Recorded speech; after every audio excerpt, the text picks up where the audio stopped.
क्या पैरामीटर्स है जिससे मुझे ये पता चले कि मैं अगर जैसे 1 लाख रुपए कमा रही हूँ तो मैं कौन सी गाड़ी खरीद सकती हूँ? क्या मुझे वो गाड़ी खरीदनी चाहिए या नहीं चाहिए? And what can be that car, कि मतलब ऐसा तो है नहीं कि मैं 1 लाख में मैं सपना देख रही हूँ मर्सिडीज 50 लाख की गाड़ी का, तो मुझे वो कैलकुलेशन समझनी है। देखिए, same concept, it's not an asset, it's an expense. वो ठीक खर्चा है। आपको गाड़ी की टोटल कॉस्ट ऑफ ओनरशिप निकालनी है। ठीक है। EMI is not total cost of ownership, दोनों में बहुत फर्क होता है। ओके। आपने एक गाड़ी ली, फॉर एग्जाम्पल 10 लाख की गाड़ी ली, उदाहरण लेते हैं, ठीक है।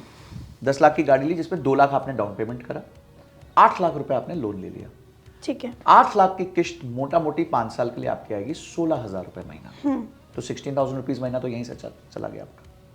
इसके बाद उसका एनुअल इंश्योरेंस होगा जो आपको 40,000 to 50,000 पड़ेगा। तो इसको भी अगर आप पर मंथ बेसिस पे करेंगे तो 4,000 रुपए, 4,000 रुपए मेरा महीने का ये चला गया।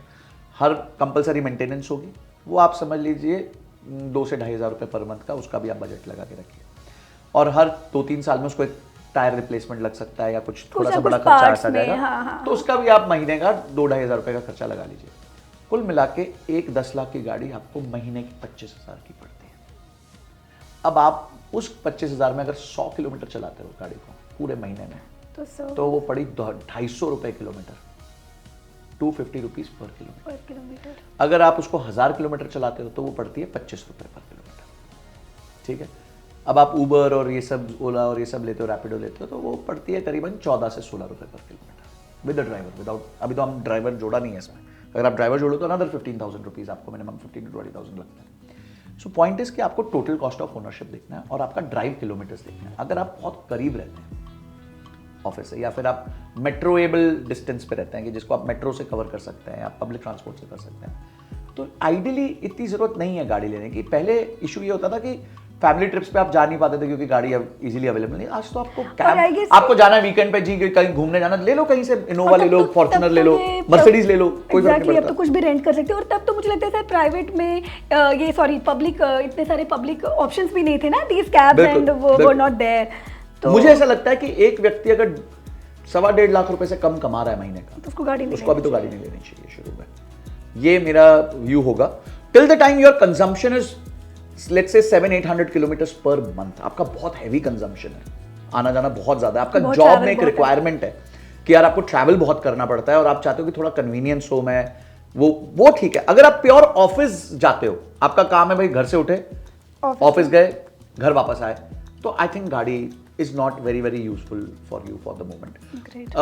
Buy it when you can afford it, जब आपका total cost of ownership जो है, क्योंकि आज देखो 10 लाख से नीचे कोई गाड़ी अच्छी है नहीं, right. ठीक है। 7-8 लाख से नीचे कुछ भी नहीं है।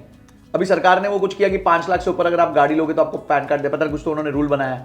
तो मतलब मैं सोचा 5 लाख से नीचे मिलता क्या, पहले ये तो पता चले कौन सी गाड़ी में पैन कार्ड नहीं देना होगा, 5 लाख से नीचे तो कुछ है ही नहीं, कुछ भी नहीं है। तो एंड ऑफ द डे वो जो बोलते भी है 4 लाख 3 लाख की गाड़ी, वो भी 5 ये हो ही जाती है, वो तो स्टार लगा होता है ना, हाँ। ऑन रोड आते आते उस पे रोड टैक्स लगते। सो आइडियली 1 से 1.5 लाख के बीच में अगर आपकी तनख्वाह हो तब आप गाड़ी के बारे में सोचिए। उससे पहले don't put the drag of a car on your income.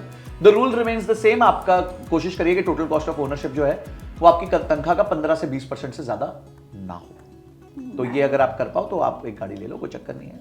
हमने, आप सोचो, मैं आपको बताता हूं, मैंने जब तक जॉब नहीं छोड़ा था मेरे पास बहुत छोटी गाड़ी थी, क्विड थी। और जब मैंने जॉब छोड़ के, जब मेरे पास ठीक ठाक पैसे हो गए, तो तब हमने यूज्ड फॉर्च्यूनर ली।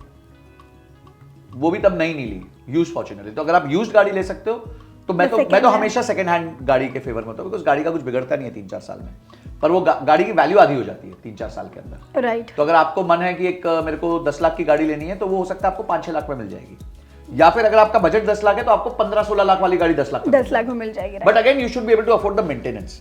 पता चला आपने कोई सोचा यार ये बड़ी नई ब्रांड आया है मार्केट में, बड़ा अच्छी लग रही है, बड़ा इंटरनल बड़ी अच्छा लग रही है, पता चला उसके सर्विस सेंटर ही नहीं, आपकी सर्विस कॉस्ट बहुत ज्यादा है।